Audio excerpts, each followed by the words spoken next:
साथियों, पिछले 10-11 साल में भारत हर सेक्टर में बदला है, हर क्षेत्र में आगे बढ़ा है और एक बड़ा बदलाव सोच का आया है। आजादी के बाद के अनेक दशकों तक भारत में ऐसी सोच को बढ़ावा दिया गया जिसमें सिर्फ विदेशी को ही बेहतर माना गया।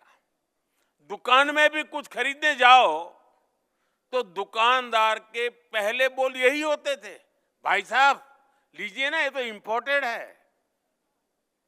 आज स्थिति बदल गई है। आज लोग सामने से पूछते हैं, भाई मेड इन इंडिया है या नहीं है।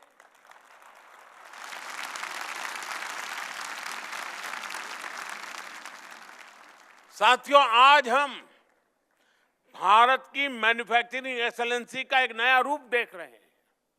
अभी 3-4 दिन पहले ही एक न्यूज आई है कि भारत ने अपनी पहली एमआरआई मशीन बना ली है। अब सोचिए, इतने दशकों तक हमारे यहां विदेशी एमआरआई मशीन ही नहीं थी। अब made in India MRI machine होगी तो जांच की कीमत भी बहुत कम हो जाएगी।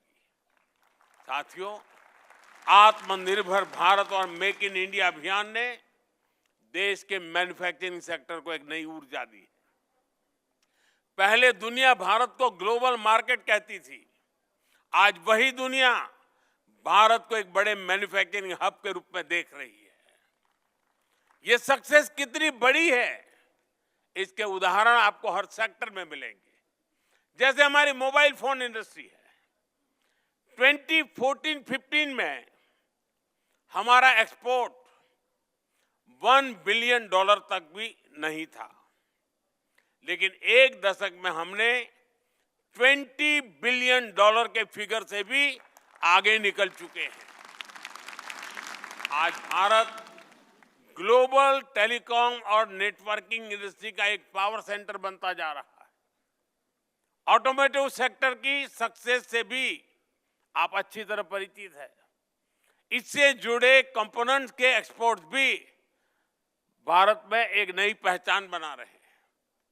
पहले हम बहुत बड़ी मात्रा में मोटरसाइकिल पार्ट्स इंपोर्ट करते थे, लेकिन आज भारत में बने पार्ट्स यूएई और जर्मनी जैसे अनेक देशों तक पहुंच रहे हैं।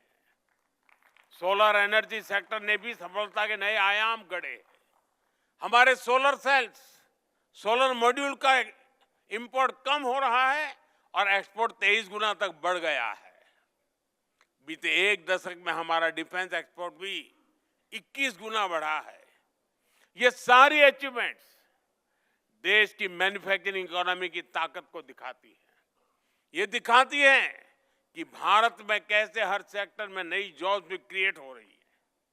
साथियों, TV9 की समिट में विस्तार से चर्चा होगी, अनेक विषयों पर मंथन होगा। आज हम जो भी सोचेंगे, जिस भी विजन पर आगे बढ़ेंगे, वो हमारे आने वाले कल को, देश के भविष्य को डिजाइन करेगा। पिछली शताब्दी के इसी दशक में भारत ने एक नई ऊर्जा के साथ आजादी के लिए नई यात्रा शुरू की थी और हमने 1947 में आजादी हासिल करके भी दिखाई। अब इस दशक में हम विकसित भारत के लक्ष्य के लिए चल रहे हैं और हमें 2047 तक विकसित भारत का सपना जरूर पूरा करना है। और जैसा मैंने लाल किले से कहा है, इसमें सबका प्रयास आवश्यक है।